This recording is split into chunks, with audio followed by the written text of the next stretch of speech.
Far out on a soft purple nebula path, the skiff drifted along as cozy as a blanket fort with engines. Its orange and teal panels were patched, polished, and only a little bit squeaky. Inside, Cassie, Max, and Ziggy were enjoying the rarest treasure in space, a quiet chore morning. No alarms blinked, no pipes hiccuped, and no crumbs were floating in the control room. But in the laundry nook, every clean sock was beginning to climb toward the ceiling. And they were not climbing in a mess. They were climbing in a perfect little spiral. Grab a wrench, grab some tape, fix the skiff before it breaks.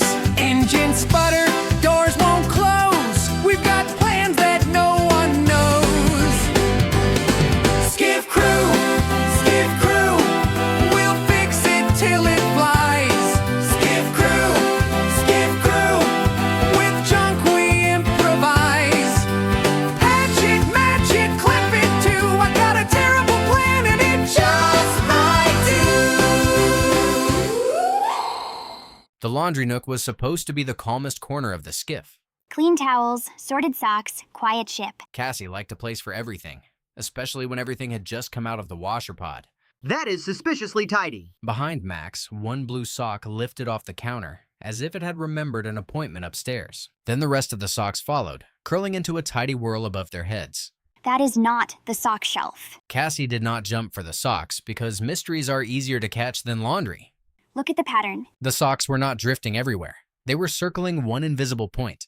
Proper sock grabber, deploying. Max reached up with the official sock grabber, which immediately became unofficially useless. For one shining second, the grabber caught a yellow sock. Aha! Sock acquired. Then the sock tugged upward, and Max discovered that laundry can have opinions. Careful, the force is upward. Max let go and landed safely in the softest basket on the ship. I meant to test the basket. Cassie caught the floating checklist and noticed something important. The paper is rising, but the basket is not. Cassie drew the spiral and matched it to the socks above. Every sock circles this way. While the others looked up, Ziggy looked low. A tiny hatch near the floor trembled, just enough for one sharp pair of eyes to spot it. The socks are pointing at the wall. Then we check the wall. The little label on the hatch said Laundry Grab Access, which sounded important and slightly dusty. Slow turns, no yanking. Cassie opened the hatch the way she did everything, carefully, kindly, and with the right screwdriver. Behind the panel, a silver washer wobbled around a glowing gravity coil. That washer is doing a tiny dance. The washer was small, but on the skiff, small wobbles could make very silly weather. Cassie held up a measuring ribbon and watched it bend toward the hatch. Small clue, clear direction. Max tried the proper wrench next because proper tools deserved a chance to be embarrassed. Proper wrench says no. Above them, the socks tightened into a cone like a very organized tornado. We need a smaller fix. Max's eyebrows rose and Cassie recognized the warning sign. I've got a terrible idea, and it might just work. In Max's imagination, a gentle sock cannon solved everything with springs and absolutely too much confidence. Sock cannon, gentle setting. Cassie kept the useful part and left the cannon safely in Max's imagination. Oh, cannon, but the spring idea helps. When proper tools failed aboard the skiff, there was one very serious next step. Check the junk drawer. The junk drawer opened with a glow that made every odd bit look important.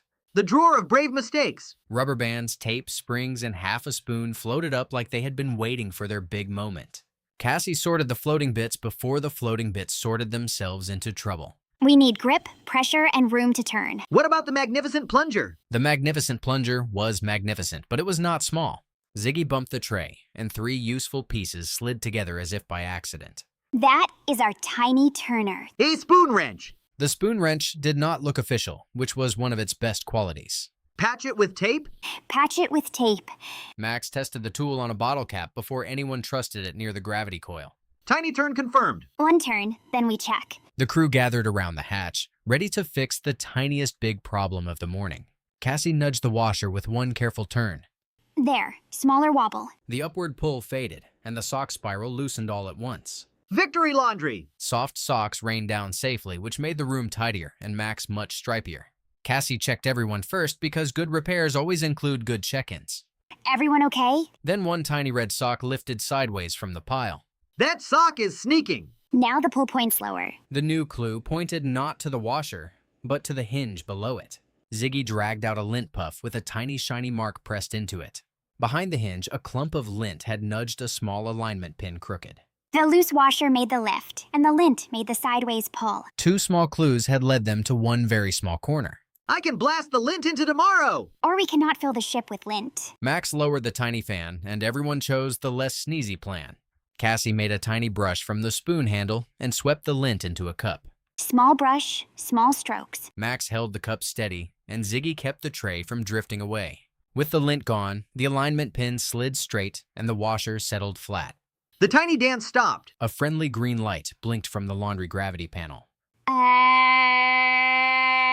Washer secure. All around the nook, socks settled gently back where gravity expected them to be. One sock landed on Ziggy's head like a tiny celebration hat. Final sock captured. Next time, we follow the small clues first. Cassie labeled the hatch so the next mystery would have a head start. With the mystery solved, there was only one adventure left: matching the socks. Pairs together, clues together. Behold, the sock sorter junior. Max's new sorter wobbled once, spun twice, and looked extremely proud of itself.